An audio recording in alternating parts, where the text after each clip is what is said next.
नमस्कार सभी को। आज मैं उपस्थित हूँ पथ के साथी श्रृंखला के अंतर्गत महादेवी वर्मा द्वारा लिखित संस्मरण रविंद्रनाथ ठाकुर। आइए इसका कथानक सुनते हैं। कार्य और काल में चाहे जितना सापेक्ष संबंध हो, किंतु उनमें एक रूपता नियम का अपवाद ही रहेगी। बिजली की तीखी उजली रेखा में मेघ का विस्तार नहीं देखा जाता और सौरभ की व्याप्ति में फूल का रूप दर्शन संभव नहीं होता। इसी प्रकार साहित्य की सामान्य अनुभूति और साहित्यकार के व्यक्तिगत रूप में समानता पाना प्रायः कठिन हो जाता है। कभी कभी तो ये दोनों इतने अनिमिल ठहरते हैं कि साहित्य से उत्पन्न पूजा भाव व्यक्ति तक पहुंचकर अवज्ञा बन जाता है। यह व्यक्ति परिचय से उत्पन्न आसक्ति छलक कर साहित्य को धवीला कर देती है। कवींद्र रविंद्र उन विरल साहित्यकारों में थे जिनके व्यक्तित्व और साहित्य में अद्भुत साम्य रहता है। यहाँ व्यक्ति को देखकर लगता है कि मानो काव्य की व्यापकता ही सिमट कर मूर्त हो गई और काव्य से परिचित होकर जान पड़ता है कि मानो व्यक्ति ही तरल होकर फैल गया। मुख की सौम्यता को घेरे हुए रजत आलोक मंडल जैसा केश कलाप मानो समय ने ज्ञान को अनुभव के उजीले झीने तंतु में काट कर उसमें जीवन का मुकुट बना दिया हो। केशों की उज्ज्वलता के लिए दीप्त दर्पण जैसे माथे पर समानांतर रहकर एक साथ चलने वाली रेखाएं जैसे लक्ष्य पथ पर हृदय विश्राम चिन्ह हो। कुछ उजली भ्रुकुटियों की छाया में चमकती हुई आंखें देखकर हिम रेखा से घिरे अथाह नील जल कुंडों का स्मरण हो जाना ही असंभव था। दृष्टिपथ की बाह्य सीमा छूते ही वे जीवन के रहस्य कोश सी आँखें एक स्पर्श मधुर सरलता राशि राशि बरसा देती थी अवश्य, परंतु उस परिध के भीतर पैर रखते ही वह सहज आमंत्रण दुर्लभ सीमा बनकर हमारे अंतरतम का परिचय पूछने लगता था। पुतलियों की श्यामता से आती हुई रस्म रेखा जैसी दृष्टि से हमारे हृदय का निगूढ़तम परिचय भी न छिप सकता और न बहुरूपिया बन पाता था। अतिथि का हृदय यदि अपने मुक्त स्वागत का मूल्य नहीं आंक सकता, उसकी गहराई की थाह नहीं ले सकता, तो उसे उस असाधारण जीवन के परिचय भरे द्वार से अपरिचित ही लौट जाना पड़ता है। प्रत्येक बार पलकों का गिरना उठना मानो हमी को तोलने का क्रम था। इसी से हर निमिष के साथ कोई अपने ग्राहकों को सहृदय कलाकार के एक और निकट पाता था, कोई अपने आप को एक पग और दूर। उस व्यक्तित्व की अनेक शाखाओं उपशाखाओं पर फैली हुई विशालता सामर्थ्य में और अधिक सघन होकर किसी को उद्धत होने का अवकाश नहीं देती। उसकी सहज स्वीकृति किसी को उदासीन रहने का अधिकार नहीं सौंपती और उसकी रहस्यमयी स्पष्टता किसी कृत्रिम बंधनों से नहीं घेरती। जिज्ञासु जब कभी साधारण कौतूहल में बिछने लगता था, तब वह स्नेह तरलता हिम का दृढ़ स्तर बन जाने वाले जल के समान कठिन होकर उसे ठहरा लेना नहीं भूलती। इसी से उस साधारण के सम्मुख हमें ये समझने में देर नहीं लगती कि मनुष्य को कौतूहल की संज्ञा देकर स्वयं भी अशोभन बन जाता है। प्रशांत चेतना के बंधन के समान मुख पर बिखरी रेखाओं के बीच में उठी सुडौल नासिका को गर्व के प्रमाण पत्र के अतिरिक्त कौन सा नाम दिया जाए, पर जब वह गर्व मानो मनुष्य होने का गर्व था, इतना अहंकार नहीं।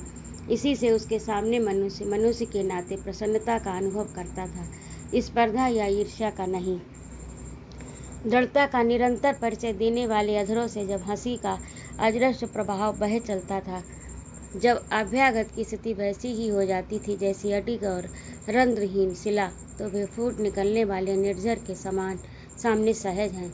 वह मुक्त हाथ स्वयं बहता हमें बहाता तथा हमारे बीच के विषम और रूखे अंतर को अपनी आर्द्रता से भर कर कम कर देता था। उसका थमना हमारे लिए एक संगीत लहरी का टूट जाना था, जो अपनी स्पर्शहीनता से ही हमारे भावों को छू कर जगाती हुई बह जाती थी। वाणी और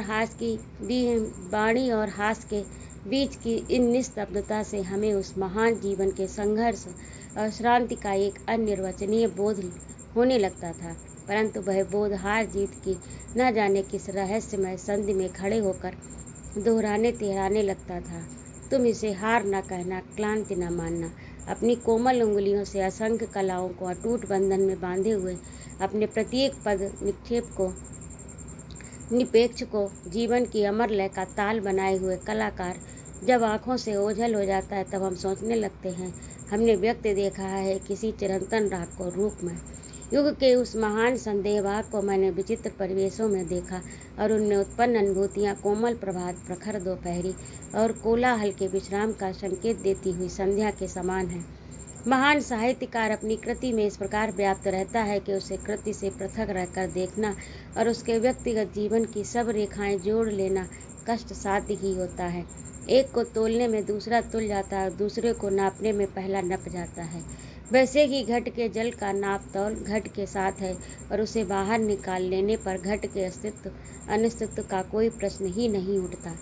बचपन से जैसे रामचरितमानस के दोहे चौपाइयों में तिलक तुलसी कंठी युक्त गोस्वामी का चित्र नहीं दृष्टिगत हुआ, रघुवंश के कथाक्रम में जैसे शिखा उपवीत युक्त कवि कुलगुरु कालिदास की जीवन कथा अपरिचित रही, वैसे ही गीतांजलि के मधुर गीतों ने मुझे कवींद्र रविंद्र की सुपरिचित दुग्धोज्ज्वल दाढ़ी फहराती हुई नहीं मिली। कथा का सूत्र टूटने पर ही तो श्रोता कथा कहने वाले के अस्तित्व का स्मरण करता है। वस्तुतः कवींद्र के व्यक्तिगत रूप और उनके व्यक्तिगत जीवन का अनुमान मुझे जिन परिस्थितियों में हुआ नितांत गद्यात्मक ही कहा जाएगा। हिमालय के प्रति मेरी आसक्ति जन्मजात है। उसके पर्वतीय अंचलों में भी हिमानी और मुखर निर्झरों, निर्जन वन और कलेवर भरे आकाश वाला रामगढ़ मुझे विशेष रूप से आकर्षित करता रहा है। वहीं नंदा देवी, त्रिशूली आदि हिम देवताओं के सामने निरंतर प्रणाम में समाधिस्थ जैसे एक पर्वत शिखर के ढाल पर कई एकड़ भूमि के साथ एक छोटा बंगला कवींद्र का था, जो दूर से उस हरितमा में पीले केसर के फूल जैसा दिखाई पड़ता था। उसमें किसी समय वे अपनी रोगड़ी पुत्री के साथ रह रहे थे और संभवतः वहाँ उन्होंने शांति निकेतन जैसी संस्था की स्थापना का स्वप्न भी देखा था।